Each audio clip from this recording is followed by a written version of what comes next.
ఓం నమ శివాయ. హాయ్ అండి, అందరికీ నమస్కారం. ఈశ్వరి జ్యోతిర్వాస్తు కేంద్రం, scientific research centre, Tiruchanur, Tirupati. నా పేరు శివకుమార్ కాగిత. ఇంతకుముందు సింహరాశి చెప్పుకున్నాము, ఇప్పుడు కన్యరాశి. ఈ కన్యరాశి వారికి మంచి తెలివితేటలు ఉంటాయి, వ్యాపార దక్షత కలిగి ఉంటారు, అందరితోనూ సరదాగా ఉంటారు. ఎన్ని కష్టాలున్నా కూడా ఎవరికీ తెలియనోరు, అందరితోనూ సరదాగా నవ్వుతూ ఉంటారు. వీరికున్న సమస్యను ఏదో వారే మనసులో పెట్టుకుని బాధపడుతూ ఉంటారు. ఎవరి సహాయ సహకారాలు లేకపోయినా కూడా వీరు రాణించగలుగుతారు. వీరు అనేక కష్టాలు పడి జీవితాన్ని సాధించుకుని ఒక మంచి జీవితాన్ని పొందగలుగుతారు భగవంతుడి అనుగ్రహంతో. దైవానుగ్రహం వీరికి బాగా ఉపయోగపడుతుంది. భగవంతుడు ఏదో ఒక రూపేణా ఉపయోగపడ్డాడు అనేటువంటి భావన కలుగుతుంది. వివాహ భాగస్వామి జీవితంలో కొంచెం అడ్జస్ట్ అవుతారు. చిన్న చిన్న విషయాలను పెద్దగా సీరియస్గా తీసుకోవాల్సిన అవసరం లేదు, ఏదో సరిపెట్టుకుందామని అనుకుంటారు. ధన సంబంధమైన విషయాలు మాత్రం చాలా జాగ్రత్త పరులని చెప్పుకోవాలి. అందరితోనూ లౌక్యంగా ఉంటారు. ఏ విధమైన గొడవలు సమస్యలకి తావు ఇవ్వరు. వీరు కోర్టు కేసులకి పోలీసు వ్యవహారాలకి దూరంగా ఉండటం మంచిది. బంధువుల నుంచి కూడా కొంతమందికి వ్యతిరేకత ఎదురవుతుంది. కుటుంబపరమైన విషయాల్లో చాలా జాగ్రత్తగా చూస్తారు. కుటుంబ బాధ్యతలన్నీ భుజాన్ని వేసుకుంటారు.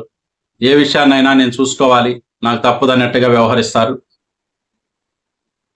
మంచి తెలివితేటలు ఉంటాయి, కానీ ఏది చేయాలన్నా ఒక అడుగు ముందుకు వేస్తే 2 అడుగులు వెనక్కి వేస్తున్నట్లుగా ఉంటుంది. తొందరగా ఏ నిర్ణయాన్ని తీసుకోలేరు. గబక్కన చేయాలంటే ఆలోచిస్తూ ఉంటారు. కాలయాపన అనేది జరుగుతూ ఉంటుంది. ఆరోగ్యపరంగా మాత్రం స్కిన్కి సంబంధించిన విషయాలు, చర్మం, నరాలు, కాళ్ళకు సంబంధించిన విషయాలు కొంచెం ఇబ్బంది కలిగిస్తాయి. వివాహ జీవితంలో భార్యకే ప్రాధాన్యతనిస్తారు. అట్లాగే ఎక్కడున్నా కూడా గౌరవ మర్యాదలకే విలువిస్తారు. వీరికి ఎక్కువ అవమానాలు జరుగుతూ ఉంటాయి. ఆ అవమానాలను కూడా తట్టుకుంటారు. కానీ భగవంతుడు ఉన్నాళ్లే, నవ్వితే నవ్వారులే, మనకు భగవంతుడు ఏదో ఒక రూపంలో సాయం వస్తాడులే అనే భావనలో ఉంటారు. భగవంతుడిని బాగా నమ్ముతారు.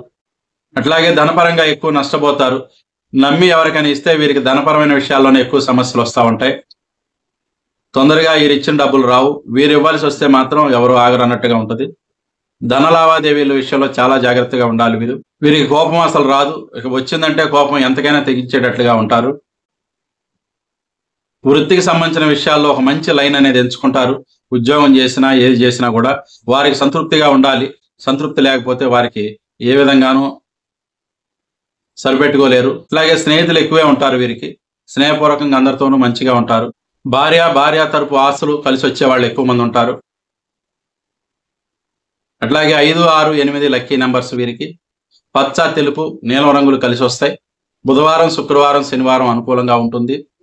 ఈ కన్యరాశి వారు గణపతిని ఆరాధిస్తే చాలా బాగా కలిసి వస్తుంది. ఆర్థికంగా బాగా ఎదగటానికి ఈ గణపతి ఆరాధన బాగా ఉపకరిస్తుంది, ఉపయోగపడుతుంది.